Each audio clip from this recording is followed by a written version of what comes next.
Somewhere right now there is a gardener kneeling in the dirt. No tractor, no chemical spray, no $40 roll of black landscape fabric. Just a stack of old newspapers, a garden hose, and a bed of soil that hasn't seen a single weed in 3 months. Not one.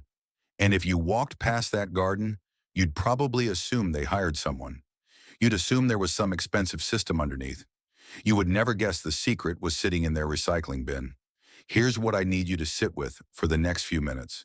The technique you're about to learn is not new. It is not experimental. It has been tested in university extension programs, documented in peer-reviewed soil science literature, and practiced by subsistence farmers across 4 continents. It works with the same mechanical certainty as gravity. And yet, if you walk into any garden supply store today, you will not find a single employee who will recommend it to you.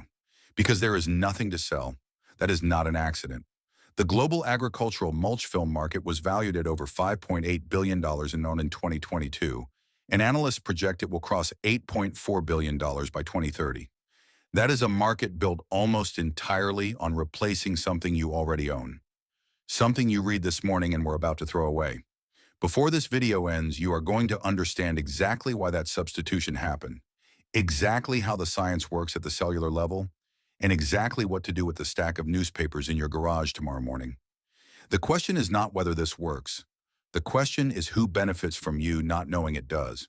Let's talk about the money first, because the money always tells the truth faster than the science does. The global plastic mulch film industry, the black rolls of polyethylene sheeting you see in every nursery, every home improvement warehouse, every agricultural supply catalog, generated $5.8 billion in 2022. By 2028, that number climbs to $7.2 billion.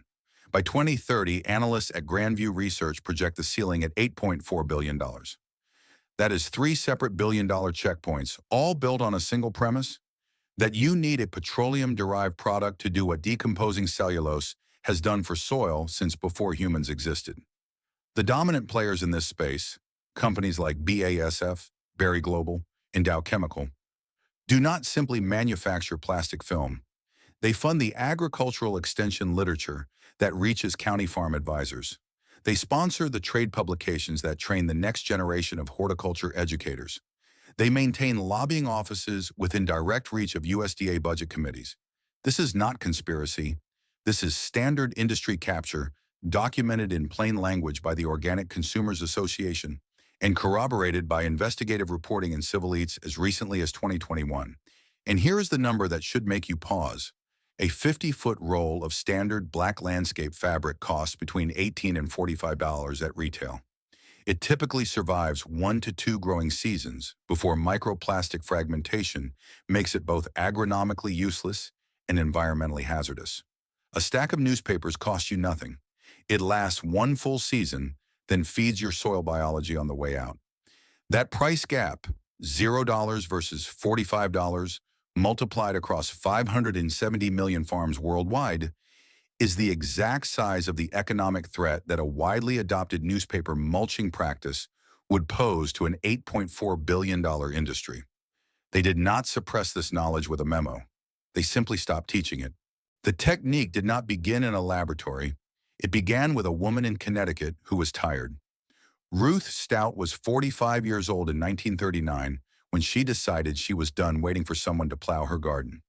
Her brother Rex Stout was busy.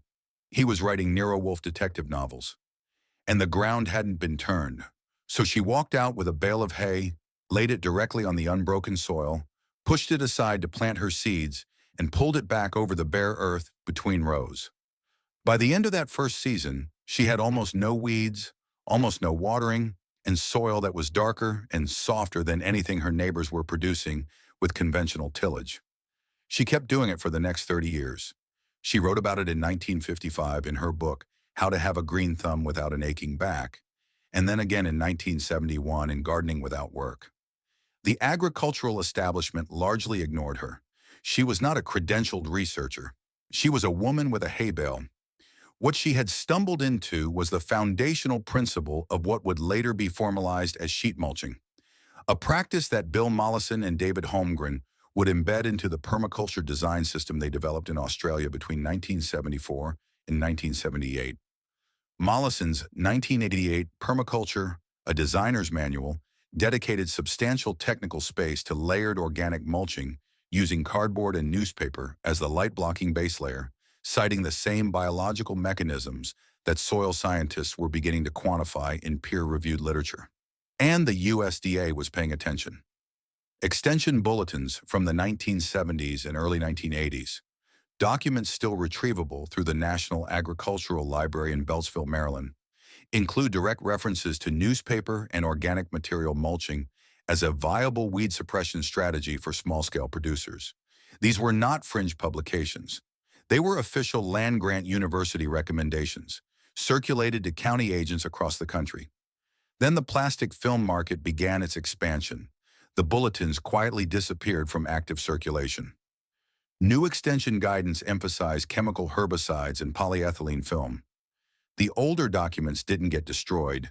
They just stopped being referenced, stopped being taught, stopped being handed to the farmer standing at the county office counter asking how to keep weeds out of their tomato beds. History does not always get erased. Sometimes it just gets filed. Now let's get into the mechanism, because this is where the technique stops being folklore and starts being physics. Light is the trigger. Every weed seed sitting in your topsoil, and there are between 10,000 and 50,000 viable weed seeds per square meter in average garden soil, according to research published in Weed Science Journal, is waiting for a single photon signal, not warmth, not moisture, light. Specifically, the red to far red light ratio that penetrates the soil surface and activates phytochrome proteins inside the seed coat, initiating the germination sequence. This is not a metaphor. This is a documented photobiological process described in detail in Bewley and Black's foundational 1994 text, Seeds, Physiology of Development and Germination, which remains a standard reference in university agronomy programs. When you lay 4 to 5 overlapping layers of standard broadsheet newspaper directly onto moist soil, you create a barrier with an optical density sufficient to reduce photosynthetically active radiation transmission to effectively zero. A single layer of dry newsprint transmits roughly 20 to 30% of incident light. 4 wet layers compressed and overlapping at the seams transmit less than 1%. That is not suppression, that is elimination. The germination trigger never fires. The seeds sit dormant, then starve, then die. No herbicide required, no petroleum product required, no recurring purchase required. The material science behind why newspaper works better than cardboard alone comes down to fiber density and moisture behavior. Newsprint is manufactured from mechanical wood pulp, primarily softwood cellulose fibers processed without the chemical bleaching agents used in office paper or the clay coating applied to magazine stock. This is critically important.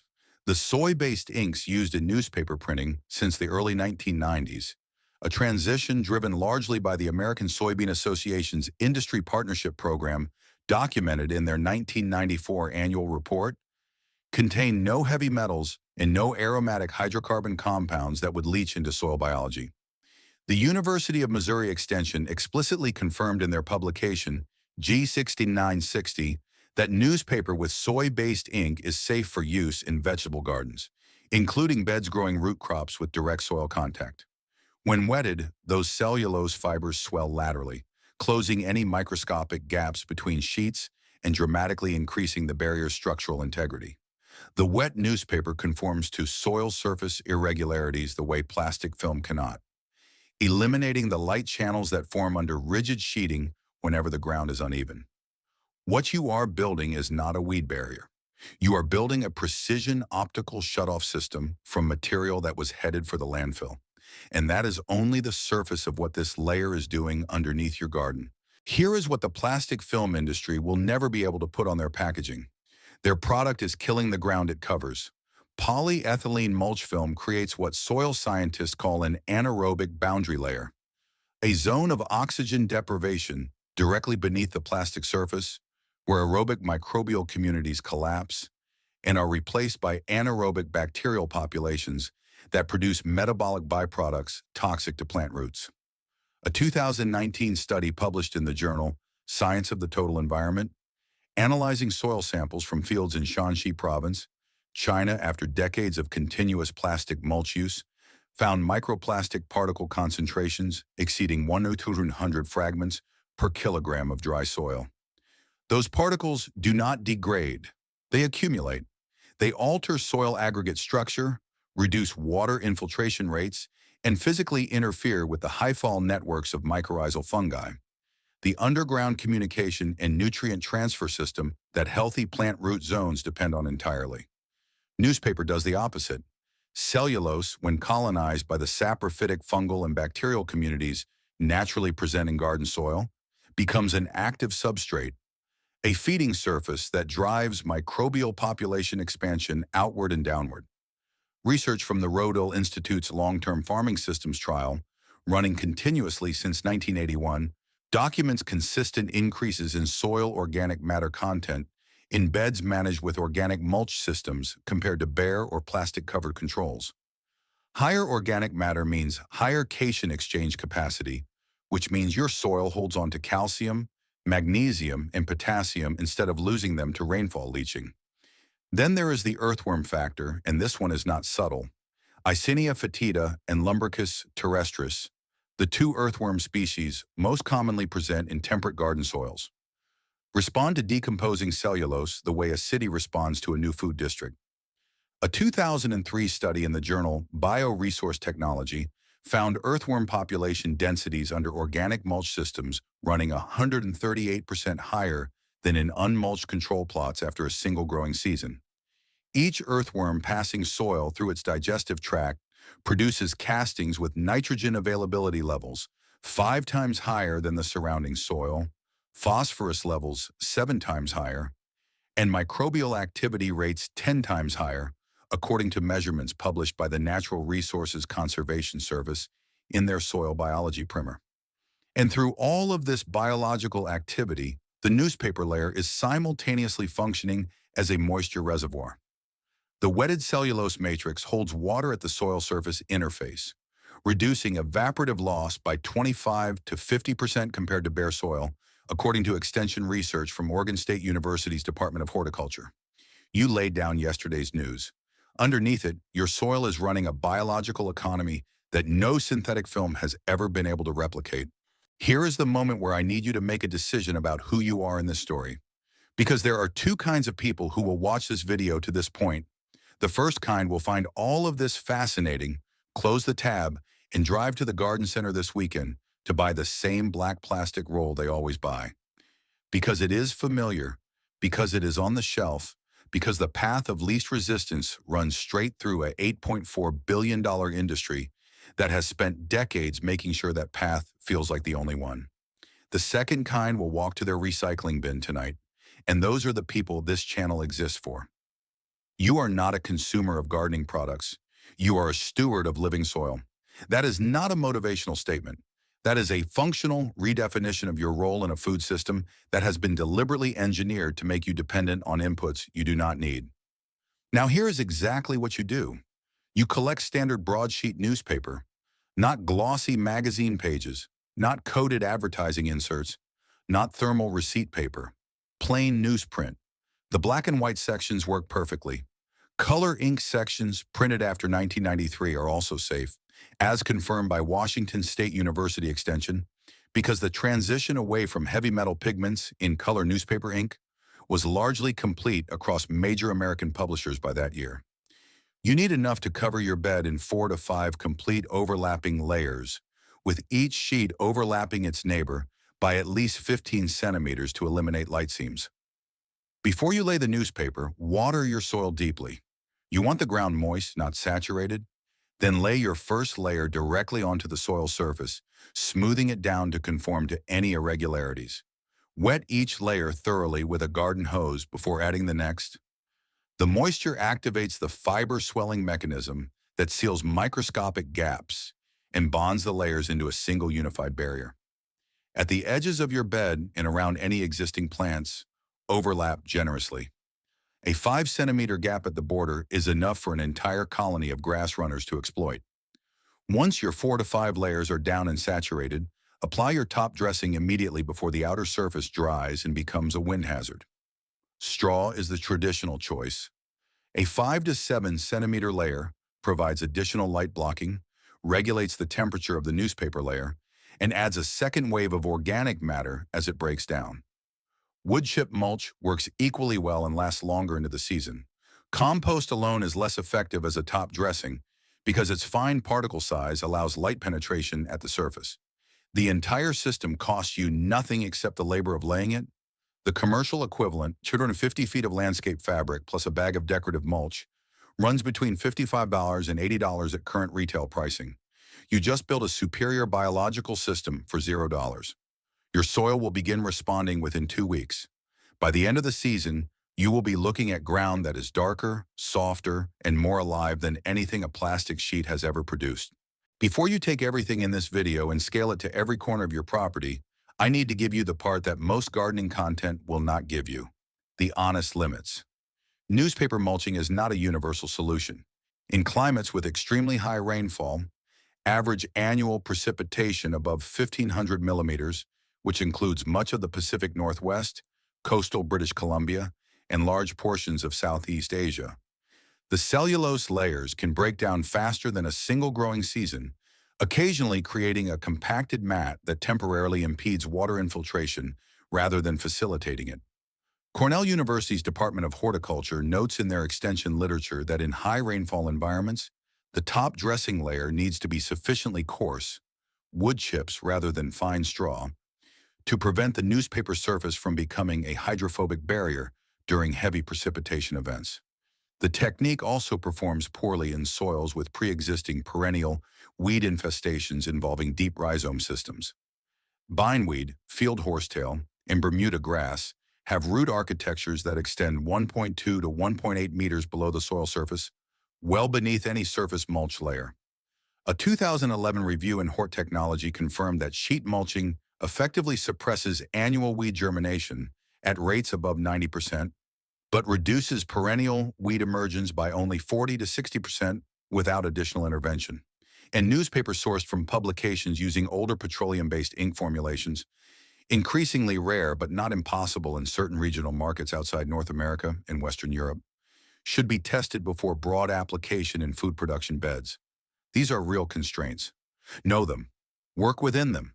A tool you understand completely is worth 10 tools you trust blindly.